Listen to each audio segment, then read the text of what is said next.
I'm Bill Auten of Auten Claims Management. I'm Chantal Roberts of CMR Consulting, and welcome to the Art of Adjusting podcast. Today, we're going to talk about life as an insurance adjuster from the perspective of property, auto, liability, or workers' compensation adjusters.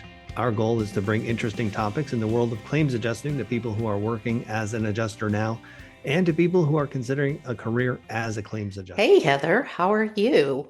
I am fantastic this Friday morning. I've got my Kansas City Red. We do Red Fridays for Kansas City Chiefs. Yeah, go Chiefs. Woo. I'm not really into football or anything like that, but I just thought I would, record with Red, even though we're going to release on a Thursday. So who knows? I mean, it doesn't matter. Yeah, this is it. But I love your background. It's a little Yeah, spooky. But I mean, it's beautiful. It's a little spooky, but we're getting into that holiday, October theme. I love it. Yeah. absolutely. One of my favorite times of the year. I'm definitely a fall girl because I love the leaves and the trees, and then like just the smell in the air. Something about it just like calms my soul. Mm-hmm. Mm-hmm. Mm-hmm. Absolutely. So today we're going to continue on from like last episode where we talked about the unfair claims practice and unfair claim settlement acts and that sort of thing. But we're going to continue on, and this time we're going to talk more about the myth of the boogeyman that bad faith is, because I think a lot of times adjusters get scared of, quote unquote bad faith and what it is. So I thought maybe we could kind of break it down like, yeah, there are all these rules, but even if you break one of these rules, it doesn't necessarily amount to bad faith. Absolutely. I think it's just it's almost like a commonly known adjuster scary story of, oh my gosh, I can't be accused of bad faith in any circumstance. And and the reality is you're probably going to be. Hmm. Yeah, absolutely. Yeah. And so you kind of just have to like reckon yourself to that as you're handling claims and, realize that the boogeyman might not be hiding underneath your claims files, right? Right. Absolutely. Yeah, I even said in the book, like, look, just get prepared. You're going to be sued. You're absolutely going to be sued. Just get prepared for it. But the way that you can protect yourself and your employer is, of course, document, which we'll talk about later, and communicate, which we always have been talking about on this podcast. You know me, I like to start off with these definitions of, quote, what is bad faith? What is bad faith? And the answer is the very lawyerly, the one that I always love that coverage attorneys say is, it depends. And I'm like, I paid you $1,000 for 2 words. I mean, honestly, I feel that I could pass a bar exam. And because Yeah. the answer is, it depends. It Every depends. time, every time the answer is, I don't know, it depends. Yeah. Anyway, I No, digress. it's um I can't tell you how many times in my insurance adjusting career I heard the words it depends, and then it became like my mantra because you get agents that call you, well, is this covered? Is that covered? It And depends. well, wait a minute. Uh, I know you're calling me because you know something that I don't know right now. Oh my And how about it depends and turn in the claim? Yes, yes. Oh my gosh, yes. Okay, can we talk about that? Absolutely.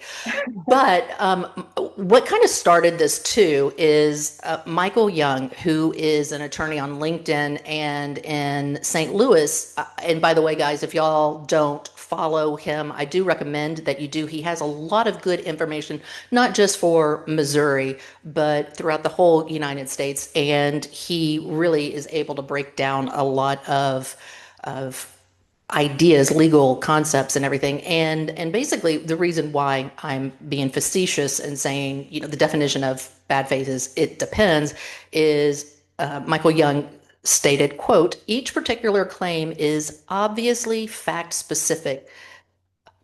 Hey, obviously, like what adjuster doesn't know that? And insurer conduct that might constitute bad faith in one situation or state may not qualify as such in another, period, end quote. So basically, what he's saying is it's a legal definition. It varies from state to state. And as an expert witness, I know that I have seen that happen a lot. In Missouri, it happens to be something to the effect of like torturous interference with your claim or your whatever. And in Colorado, there's a whole different set of facts involved.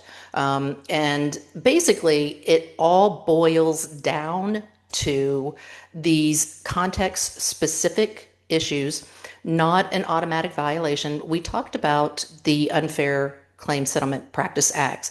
And look, if you forgot to send that 30-day letter, or you, I don't know, didn't settle a claim for 45 days instead of 30 days or whatever, if you did that once, that's not bad faith. What constitutes bad faith, pretty much in every single instance, is you repeatedly doing that. And by you, I mean the insurance carrier. The insurance carrier repeatedly doing that. Yeah, definitely. You have to see that pattern of behavior in either a particular adjuster's context, if you happen to be an independent adjuster, or you are a carrier that just has repetitive practices, or maybe like you have policies in place that are enabling bad faith actions by your employees as well. So yeah, it's definitely very much it depends, context specific situation, state by state. And just like we talked about on the last one with the Unfair Claim Settlement Practices Act, those particular acts are very different state by state by state as well. And I know, folks here in the United States don't realize, well, we do. We realize how complicated insurance is because everything's different state by state by state, right? People from Europe a lot of times are kind of like, well, wait a minute, you all don't have like National. overarching national guidelines, and we're like, Mm-hmm. well, we have like certain types of legislation that control certain aspects of insurance, but because every state is every state, Mm-hmm. and that's the reality today, is you've got adjusters out there who are handling multi-states. They're not just their local backyard people who might be handling only one state at a time. Those people are still out there. But the reality is, because the way claim handling happens today, you've got to have a good knowledge and understanding of what are the requirements in the states that I am working, and the requirements that are on me in front of my desk. So educate yourself is what I have to say. That is so important. I'm so glad that you talked about that. And I would encourage the adjusters who are handling multi-states. And again, I keep fantasizing that some CEO will be listening to this and want to educate his claims or her claims department. And the deal is, hire an attorney. Actually, you don't even have to hire an attorney. They will do it for free, and they'll bring lunch, which your claims adjusters will love. To have an educational, event educating the adjusters on what the new rules are, because the rules do change every once in a while because a verdict has come out. So now it's not necessarily that the legislation has changed, but maybe the rules of engagement have changed.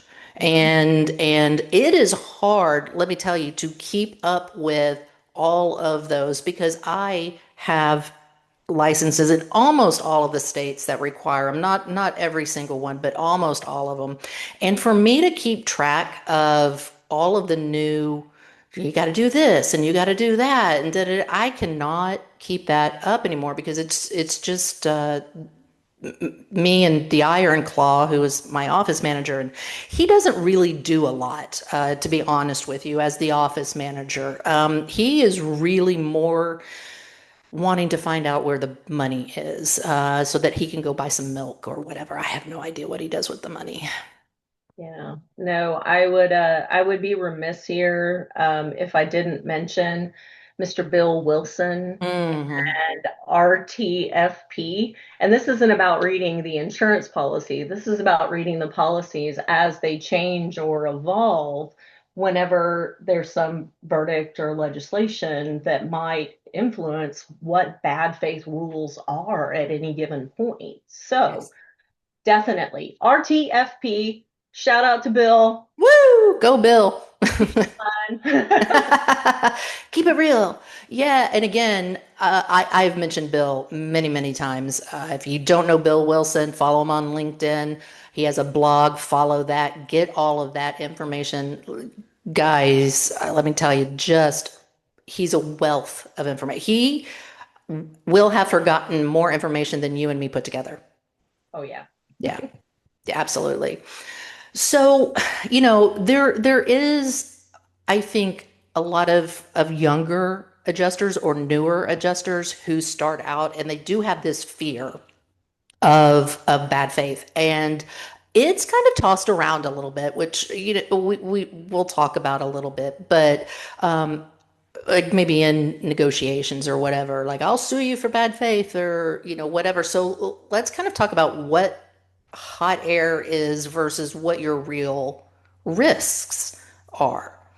And Heather, if we as the carrier or as the insurance adjuster deny a claim, is that going to be considered to be bad faith? Absolutely not. It's not an automatic Mm. that if you deny coverage that it's bad faith. The real risk, the reality here is that you can't deny a claim without a reasonable investigation. And you also can't deny a claim and like misrepresent what the coverage facts are in any given circumstance. Mhm. Go back to reasonable investigation. Well, that word reasonable is used a lot in insurance, right? What does a reasonable investigation mean? Nobody knows. Nobody knows. It It depends. depends. Oh, Yeah.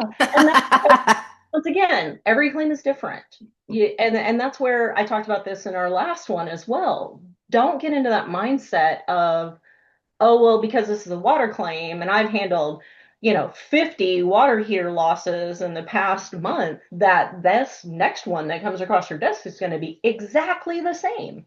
If Mhm. you start to get in that trap of thinking that every single claim is the same, you could be accused of denying a claim without a reasonable investigation.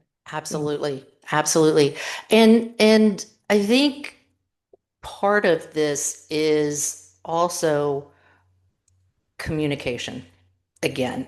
Um, Misrepresenting the facts. It's okay to make a mistake. You may have missed an endorsement or whatever and denied the claim, but as soon as someone points that out to you, if don't look at that, that is your real risk. So again, there's a kind of a yin and a yang, I think, of these sorts of things. Yeah. And I mean, I don't want to go too far down a rabbit trail, Oh, let's but do it. but when you talk about making mistakes, we're human beings, okay? You're human beings with judgment that you apply to a given set of facts and circumstances and apply the coverages the way that you do. Well, what about AI today? Mm, mm. What about the implications of files rolling through? And unfortunately, there's been folks that have gotten themselves in trouble by like auto denying things, utilizing AI to scan the information that comes in the door on the first notice of loss. Yes. And to me, I think there has to be caution. AI is an incredible tool, folks, especially in the claims world where volume is just the name of the game. Mhm. But you have to be incredibly careful to not cross that line of allowing AI to do the things that are required by law to be done by a human being. Right. Let's be careful because I can almost predict what might happen here with multiple bad faith claims. I'm like, who do you sue when it's an algorithm? Well, we have experienced that in insurance before. And it was, oh, what was that thing called? It was for BI, bodily injury, Yeah, Colossus. Colossus. Yeah, And Colossus. I know that when I was at MetLife, MetLife used Colossus. Hmm. And the idea was that we put in all of this, ICD-10 codes, or 9 at the time, which are these codes that the doctors would use to say this is specifically what the treatment was. You would put in these CPT codes. I think I'm saying that right. The ICD are the treatments, and the CPT are the injuries. Anyway, and then you would basically type in what treatments there were, and it would spit out like, oh, you've got a sprained ankle. You can't treat for 3 months on a sprained ankle, and that sort of thing. Hmm. Um, so there was a huge lawsuit in that. A lot of people were considering it to be biased, even though the thought was it's not going to be biased. It's going to treat every CPT 1000 the same Hmm. or whatever. But again, humans are making it, humans are feeding the information into it, and it's like that garbage in, garbage out. Uh, Yeah. GI, Ego. yeah, GIGO kind of deal. And I was actually talking, you mentioned about the AI with claims and everything. And I was talking to one of my students about it, and we were talking about policies and how policies are really not reader friendly for the average consumer. And the student had this great idea. It says, why don't we just pop it into AI and have AI tell me a summary of what my coverages are and things of that nature. And I'm like, you know what? Great idea. Except for when AI eats some mushrooms and starts hallucinating. And yeah, and so what are we going to do then? Because here's the deal, you as an insured will be like, well, you know, my AI says that blah, blah, blah. And I'm going to say, as your adjuster, look at page 7, Hmm. you know? So that is also about misrepresenting coverage facts. You can't sit there and scan in the estimate, for example, into ChatGPT and then say, hey, what's covered? What's not covered? Here's the policy. And then start, I don't know, cutting the estimate or whatever. That might be bad faith, because then you're not doing a reasonable investigation. You actually have to physically use your eyes. Now, can you use a tool and go over the tool, maybe override the tool? Yeah. Absolutely. Absolutely. That wouldn't be bad faith. So, are you hearing that it's a judgment call? Yes. Are you hearing that it depends? Yes. That's what you're hearing. Yeah. I was going to step us into the next hot air out Mm, there mhm. about bad faith. If you don't pay what they want, it's Yeah. bad faith. I What see about that that. I see that a lot as an expert witness. There is, I get a lot of these lawsuits that will say, the insurance company has caused the insured to file suit to get the amount of money that they're supposed to get. And of course, that's one of the unfair claim settlement practices. You as the insurance company are not supposed to cause the insured to file suit to get the money that is owed to them. one? And so many a plaintiff attorney or policyholder attorney will say, you didn't pay or you lowballed us, therefore it is bad faith. According to this law right here in whatever state you're in, they will pull that up. Um, the issue is, again, having a reasonable, documented basis. Again, what's reasonable? It depends. And who's going to be able to determine that? A jury. or the judge. I mean, that's really who's going to be doing it. But here is not, here's your deal. If you document, and this is what they told us, even with this Colossus deal, if we disagreed with Colossus, because I was handling low impact bodily injury claims. And so these people would be treating for 3 months for whiplash or whatever when the property damage was $500. Yep. So that Colossus would come in with a settlement of, I don't know, $7,500 to $10,000. And I would have to type in Colossus is $7,500. But because this is a low impact claim, my valuation of this based upon the physical damage of the car is $1,500 to $2,000. And so that way I have put in what my thinking is, which, by the way, guys, is one of the regulations, or not regulations, one of the requirements from the Department of Insurance. You have to put in your thinking so that the Department of Insurance can recreate your thinking. And so just saying you got an estimate for $5,000,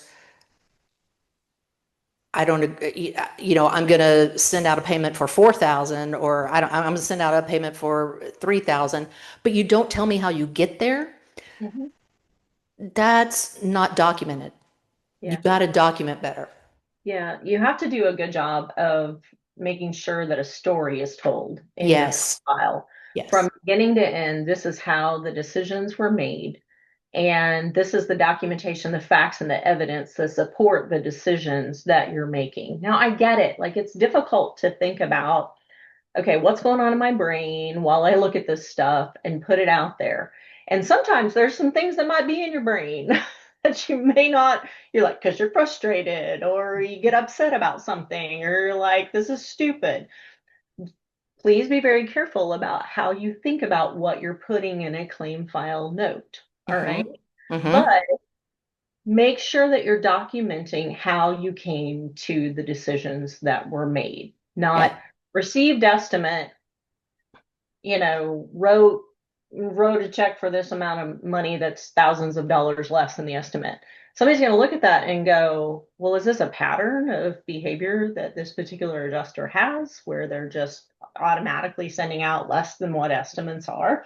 And trust me, they can get all the documentation that they need to be able to try to prove that as well with Listen, yeah, this is the whole reason why we had that huge 60 minutes expose. And then Louisiana passed the law that's going to go into effect July 1st, 2016, I think, that says if you change anything in the estimate, you've got to explain it. First of all, guys, y'all should have been explaining it in the first place. This is the thing that I've been drilling into everybody, all 6 listeners, in this whole thing. And by the way, share and subscribe and all that kind of deal so we can have more than 6 listeners. But why are we getting bad law passed? It's not necessarily a bad law. It's a misnomer. It's a great law. But why are we being told what we need to do? We all should know to break that out. But anyway, I digress. I'll get off my soapbox. However, it does bring up another good point is, ignoring any kind of evidence that comes in. If you don't pay that, again, not necessarily bad faith. If you ignore it, that could be bad faith. Absolutely. Not that you don't pay it. What will happen is they'll send you like, we've got all of these receipts, blah, blah, blah. And if you don't go, I've acknowledged these receipts, I've looked at these receipts, I don't think they have anything to do with this particular claim. Here's your letter of declination and what policy language goes with, I don't think this has anything to do with this claim. That is when you get into bad faith. And I have seen it time and time again. And again, speaking of denying claims, when we're talking about denying claims, you do have to, in almost every single state, quote the policy language. So don't send an email saying that ain't covered. That's right. Do do Yeah. not send an email that said ain't covered. Mhm. I Yeah. guess you could send an email that says ain't covered, but I'm gonna send you a letter of declination A soon. letter or two. But just a TLDR, ain't covered. You got to send a letter of declination and tie it back to your policy language. Don't ignore the evidence. And again, I'm going to say too, I will, again, it depends. Um, Say that this doesn't mean that you have to run down every single rabbit trail. You Yeah. know, oh, I'm going to give you that receipt. I'm going to give you that receipt. But you should acknowledge every single one, because the minute you don't, I get pulled in here and I've got to put in my file, yes, they, acknowledged 5 of the 7, but they didn't acknowledge these 2. And goodness knows the lawsuit is about those 2 receipts that you did not send an acknowledgement on. Even if it's thanks for this, I don't agree, we'll send you a denial letter. Whatever you do. Yeah. And be sure to put it in your file notes. Yeah, 100%. And then don't get caught in that trap of I'm going to accept in maybe some evidence that comes into a claim file, and then I'm just going to pretend like I'm going to work it later. Mm, All right. mm. If you have, because that, number one, that's just bad time management practices whenever you're a claims handler. But the other piece of that is that if you routinely do that, it looks like you're ignoring evidence, you know, and then you might not be responding in the right amount of time to those things that come into the claim file And as that could be well. seen as delay.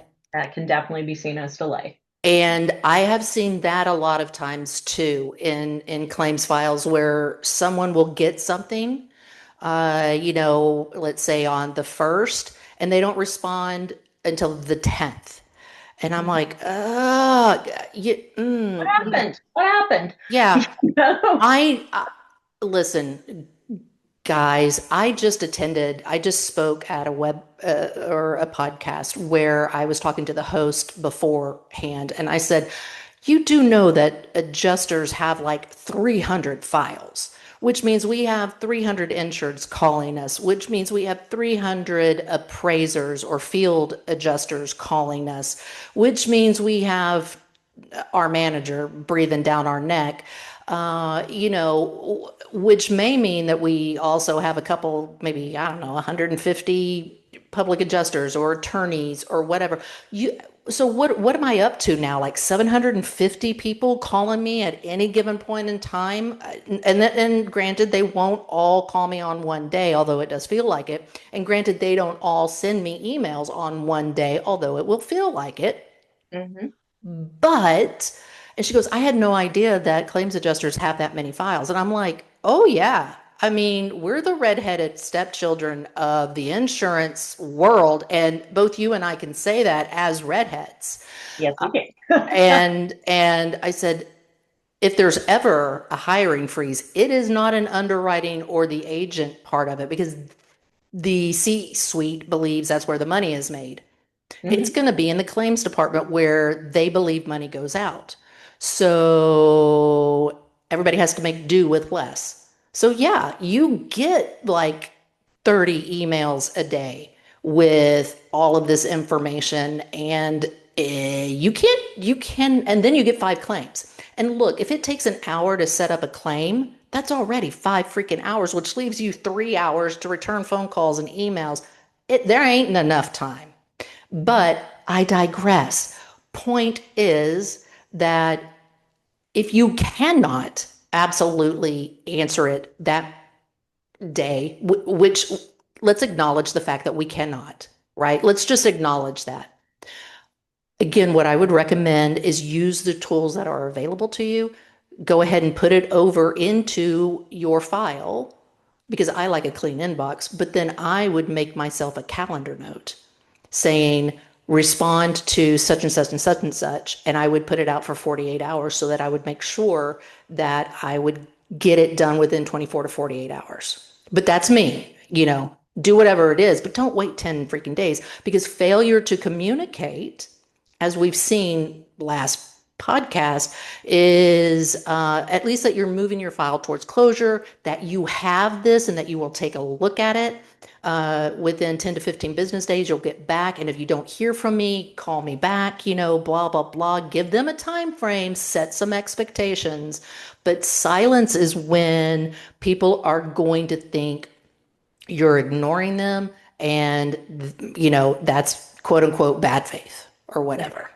And on top of that, what will happen is that's going to only traffic more like Yes. calls and emails back into your desk, which is going to put you into this constant status of trying to dig yourself out of a hole, which will create this whole situation of delay for you, not only on that one claim file, but on the 299 others that you have as Right. well.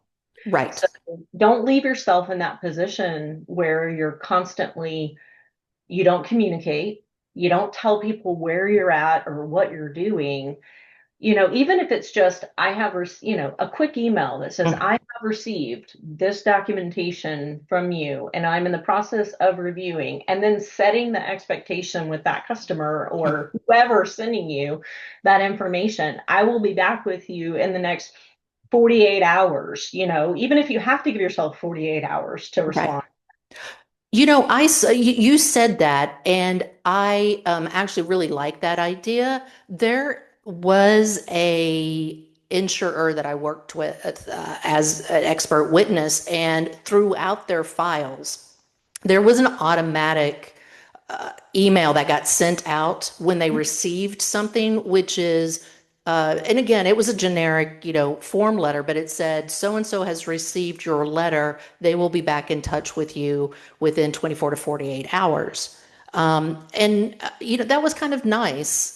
It papered the file, but it was really annoying to see that over and over again. But it was really nice to say, okay, I've got to send it back to the insured or whomever, saying, I've got this. I'll be back in touch. It might be better from the adjuster saying, 24 to 48 hours, whatever. If you don't hear from me, give me a call. But we've talked about before with communication, that whole hour-long phone call when you said, not an hour-long phone call, but the 30-minute phone call when you're talking with the insured at the very first notice of loss. If you Yeah. have that 30-minute phone call, I know it takes out because you've already spent 5 hours, setting up something, and you only have 3 more hours to go. Woo! But it does stop the phone calls if you give people that expectation, because that was another thing that I was talking about in this other podcast was, we now think with email we can just go go go go go, but we're still human. Oh, yeah. I still have to go, not anymore, but I've gotten mad at some insureds and claimants where I'm like, look, I've got to go to my stepson's basketball game. I am not going to be here at 7 p.m. working your claim, Mm-hmm. Yeah. or I have to have a weekend too. I got to clean my house. Yeah. um, so anyway, I digress. Well, and I mean, anger sometimes in the adversarial process of a Yeah, claim, what feels adversarial, it doesn't always have to be, but it feels adversarial at times it because, does. number one, insureds come in the door or claimants come in the door and they don't understand what's going to happen and what insurance is really designed for some of the time. And that's a bigger, broader industry issue about educating consumers on what insurance is all about. And the story has not been told enough. But many times people are angry in the process because they've been hurt physically. They've lost everything that they've owned. They've hurt somebody else and they're scared and they don't know what to do about that. I mean, so you're meeting people in not the best moments of their life a lot Yes, of the time. yes. But just the anger part of it, if there's anger on the adjuster side or there's anger on the claimant side as well, that's not like a like a standard of bad faith. That's hot air. Like people get upset. Like you can get emotional about a claim circumstance, right? Right, Uh, right. you got to have like full on harassment, contemptuous attitude kind of stuff, Mm-hmm. treating that customer or that claimant or that insured very differently, like throwing their claim file on the bottom of the stack and not dealing with it Which all. none of us have ever done, have we? No, Bob, Absolutely not. you got Bob, the difficult claimant, and you're like, I don't want to talk to Bob today. I'm gonna Yeah, just stuff him on the bottom. Yeah. What yeah. was it? There was, I think, a movie or something like that where they were talking about insurance, and the adjuster said, "What are you, stupid?" or whatever. And yeah, that is going to get you some bad faith right there. That is going to get you some bad faith. So, and I think Sandy and I talked about anger a little bit too, because we said, anger is so close to fear. Hmm. It is so close to fear. And sometimes when we're afraid, it comes across as anger. And the claims process is scary to people. Yeah, it is. And I think when you recognize that, and then you also put yourself in a place of, I always had the USA Today principle in my mind. What if what I said or how I acted towards a certain person was on the cover of USA Today tomorrow? Would I be proud of myself? Would my mom be proud of my behavior? And so you have to learn how to, and don't get me wrong, like I've been in those circumstances where you're like, ah, Mm, why is this person screaming at me, or why is this plaintiff's attorney like chewing me out at this moment right now whenever I'm just trying to do my job? You have to pull yourself back from that. And as Chantal said, we're both redheads. So unfortunately, we might have a little bit of the anger bone in us at times, or at just least a like just a we're just tad.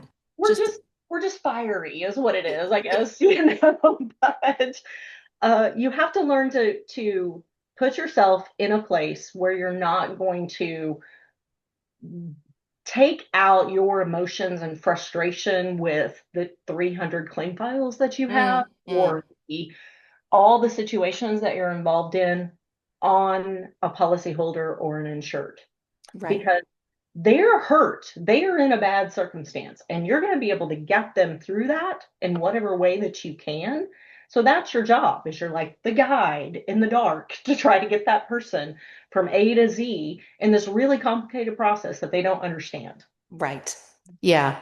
And I think part of the issue is that as insurance companies or industries, like you said, we have not done a good job of educating people.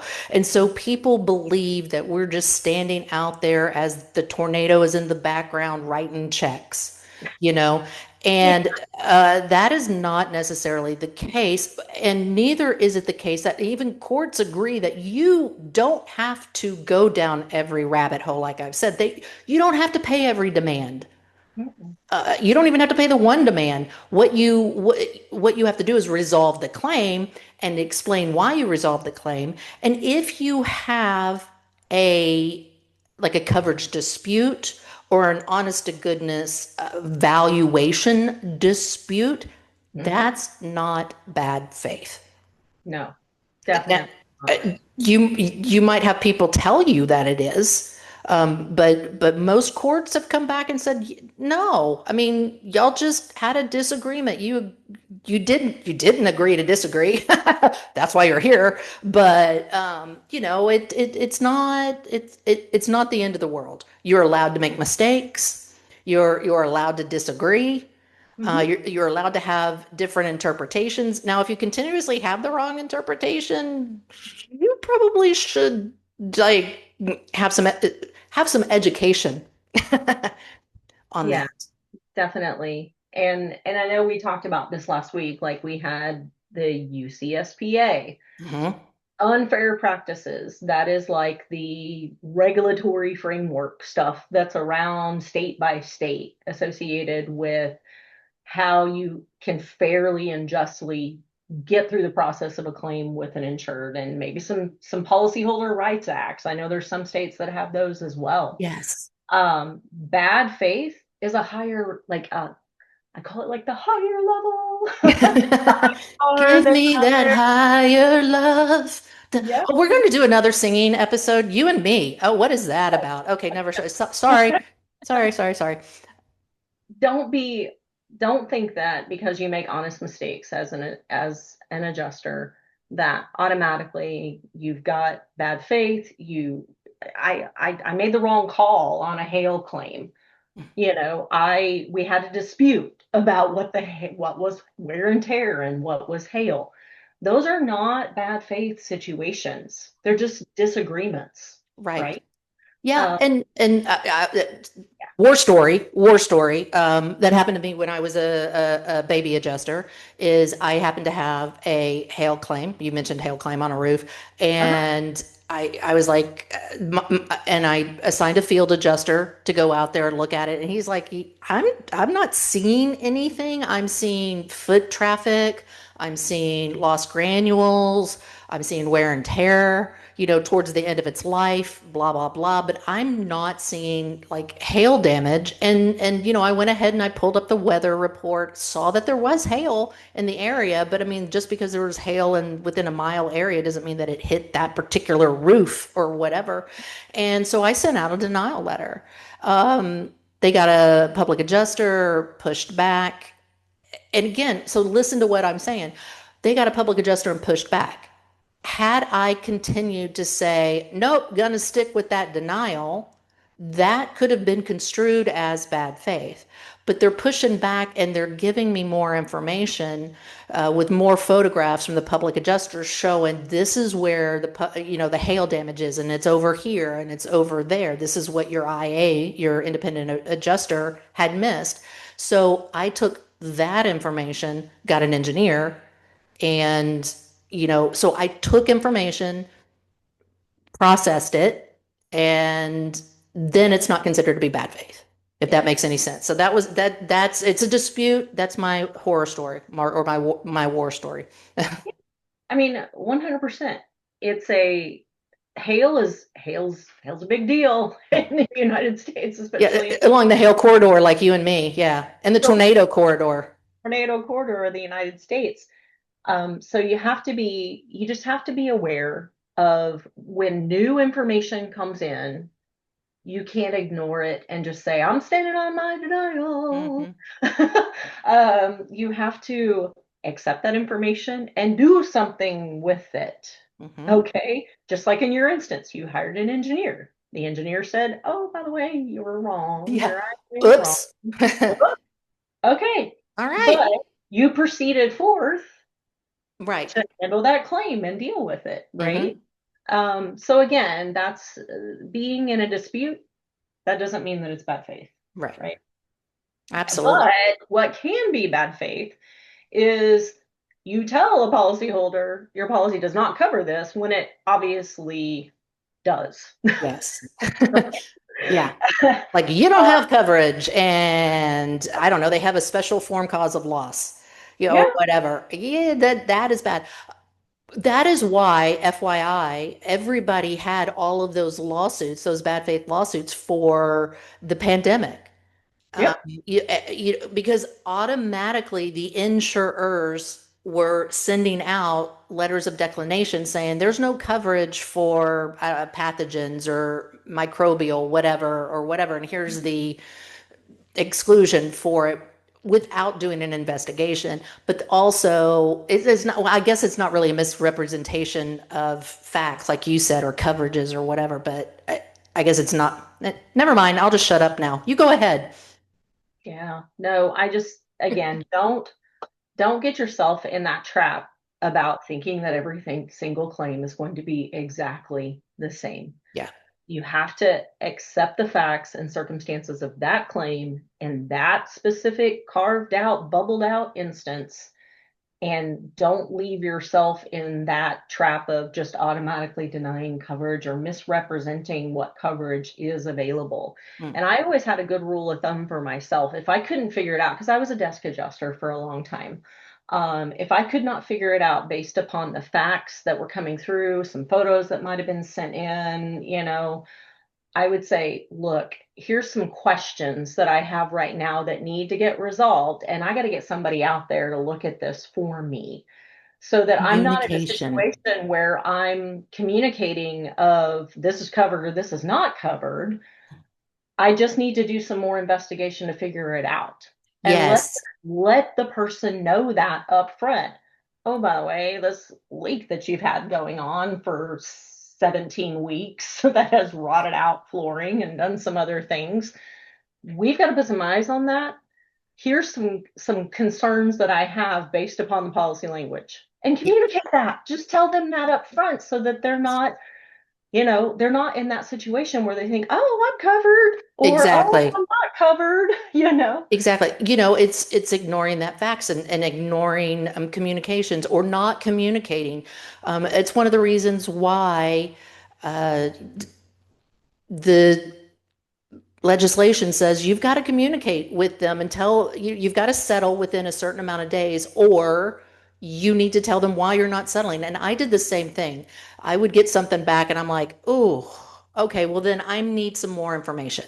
So I would send out a letter saying, I'm going to look for this, this, and this. And by the way, guys, that 30-day letter that you're sending out can't just say, I need more time to settle this loss. You have to and do it for 5 months on end. You have to specifically say each and every time what you're waiting on. And it is not, I just need more time. It's, I'm waiting on the engineer report. I'm still waiting on the engineer report. I'm about to go down to Louisiana and slap them. I am driving to Louisiana right now to slap the engineer because he's taking too long. Whatever. But I mean, it has to be specific. It can't be, I am still investigating this loss. Anyway, I think bad faith, it does, like I said, get weaponized a Yeah. lot. Because adjusters are threatened with it, and hopefully this has kind of mentioned not everything that we're talking about is quote unquote bad faith.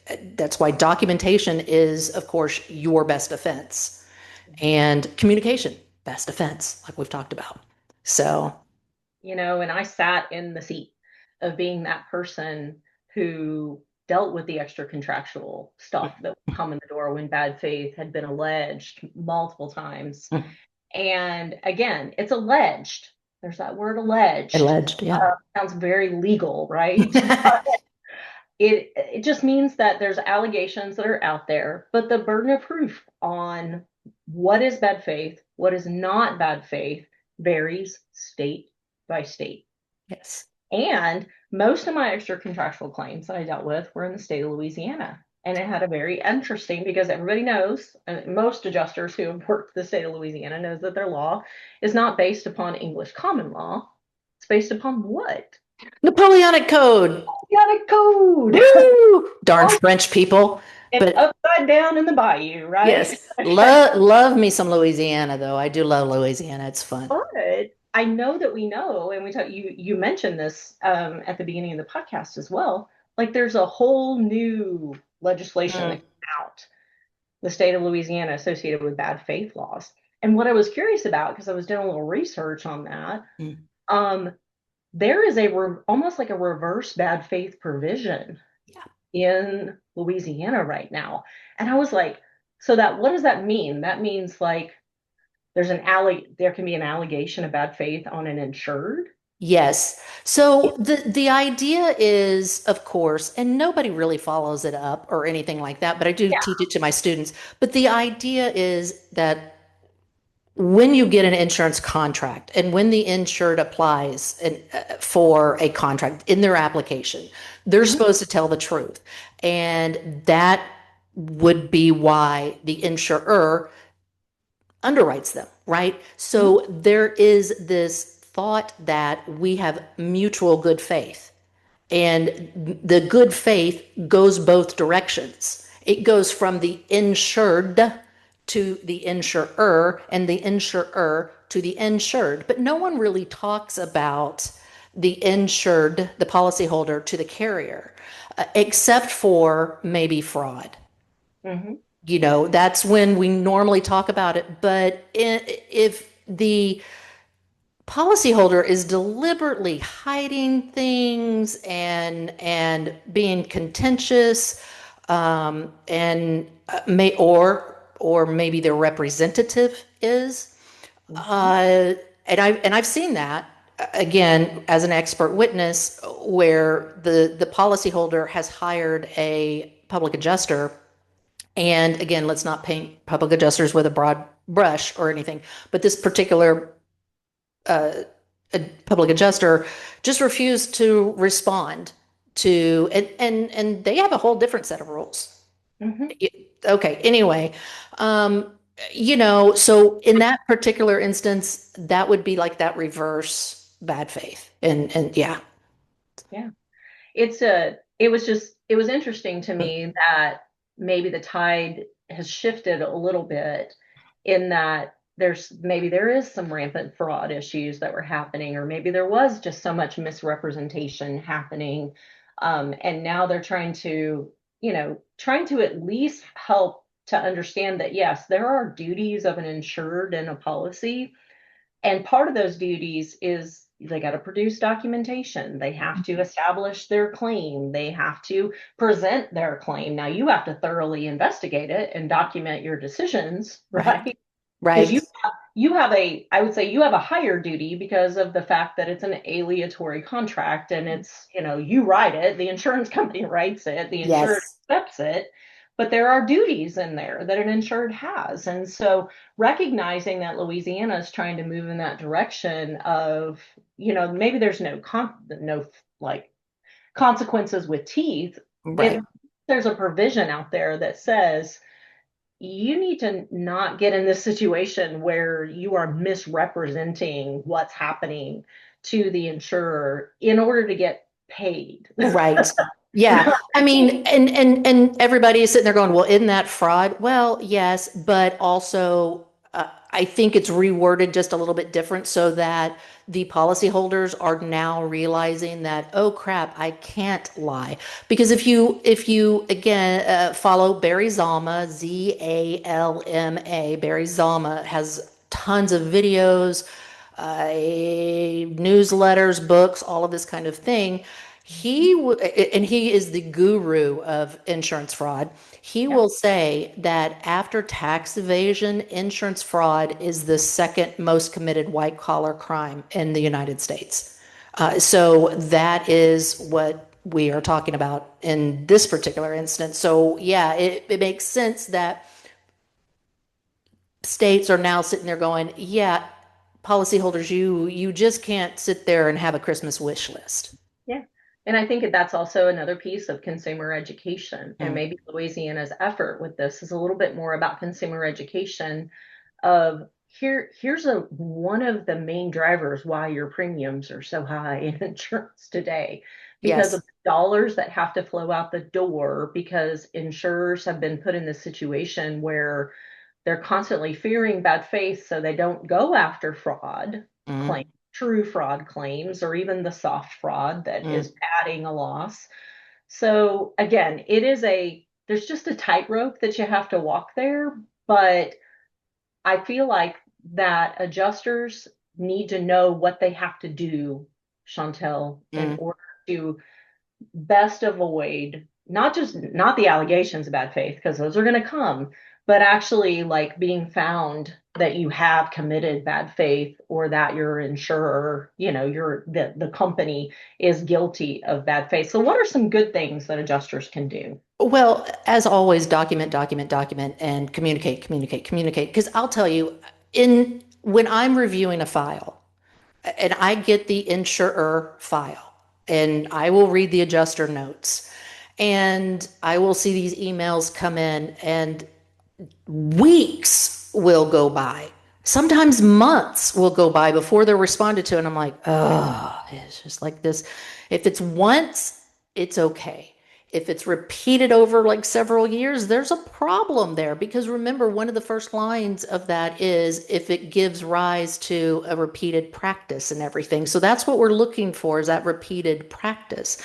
And so again, mistake, not a problem. Difference of opinion, not a problem.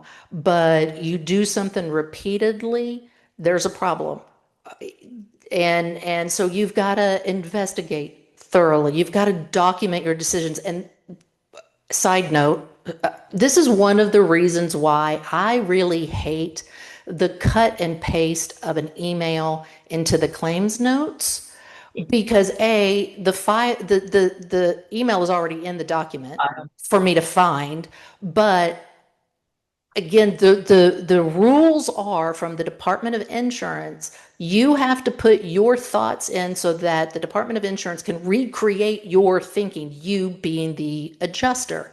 So you just cutting and pasting an email into the file notes doesn't recreate your thinking. What recreates your thinking is received email from Mrs. Insured who asked about XYZ. I have responded with ABC because of LMNOP or whatever. Whatever, I don't know. And then communicate. I think you and I talked about this last week. There is one particular file that I happen to be working on, and the adjuster and the insured attorney, I think, sent 17 emails in one day. And by the seventh one, I'm like, pick up the phone. Oh my God, pick up the phone. Gosh, and this is probably just a pet peeve of mine. I cannot stand having a dialogue in an email. Well, the problem was it wasn't a dialogue. It was they honestly were talking at cross purposes. And I don't think the adjuster understood what the attorney was saying, and the attorney didn't understand what the adjuster was saying. And yeah, and in this instance, you as the adjuster need to sit there and go, son of a biscuit, he just wrote me back again. Before I sit there and type it off like I don't know what you don't understand, which would be anger, and don't use it. You pick up the phone and go, can I talk to you for like 15 minutes? Yes. Pick up the phone and touch someone, as the yellow pages used to say. But do you have 15 minutes? Because I'm confused. I don't understand. Yeah. And You're communicating. don't get caught in that trap of nonverbal communication in your only method. Because number one, it's very, very difficult for human beings to judge tone and like content. And people, when you read something, it's very different than hearing it for individuals. And it can be perceived that you're dodging or hiding or you're angry, and you may not actually be, right? Right. So be very careful about not doing the back and forth and batting the pickleball across the net. Don't do that. Just pick up the phone. We need to have a conversation. Let's talk. Yes. And then you follow up that conversation with a letter or an email. Yes. Recapping what we talked about. Here's my understanding of what we talked about. Right. That's documenting your thought process. Yes. And you've shown your consideration of the insured's or the claimant's viewpoint and their interest, because that's another thing that I see a lot is like, oh, the insurance company is only paying attention to what they want to do, blah, blah, blah. And no, I realize that we're sending 3 or 4 emails in a space of 5 minutes. So something is wrong. We're not communicating anyway. So yeah, even that going back and forth is not bad faith. You just got to recognize and be self-aware of yourself to realize that I need to take a step back. Even if I need to take a step back because I'm really angry and I need to walk around the block for 15 minutes or whatever before I come back and sit down and work on my 299 claims. Yeah. So yeah. So I would, of course, encourage all of our adjusters or listeners, because I think we have some agents actually listening as well, to subscribe, share, drop your own bad faith or bad faith allegations in the comments. Share us on YouTube, LinkedIn, Spotify, whatever. Our next episode is going to be September 25th. I'm hoping we will have a guest. I haven't talked to them yet, so hope we will. If not, it'll just be you and me just chatting it up again. Yeah, definitely. And just be reassured that bad faith feels like the boogeyman, folks. It really does, because you get a lot of chatter about it. Right. The thing about bad faith is you can't be complacent about it. But not every bad outcome and every single claim that you handle is automatically bad faith. And we've said it once, we've said it 1,000 times today. It depends, folks. That's gonna be the title. It depends. Yeah. Anyway, well, thank you, Heather. We will see you in 2 weeks. Yes. Yes. Okay, great. See you then. See you Bye. then. Thanks Bye-bye. for joining us on the Art of Adjusting podcast, where we talk about life as an insurance adjuster. If you enjoyed this podcast or this episode, please give us 5 stars and a review. It does help the algorithm pick us up. Hit that subscribe button real quick and tell all of your adjuster friends to check this out as well. For independent adjusting services, go to www.autin.claims. And for anyone interested in working as an independent liability adjuster, go to the Contact Us tab to join our roster. In the meantime, you can contact me at theartofadjusting.com for consulting and training purposes.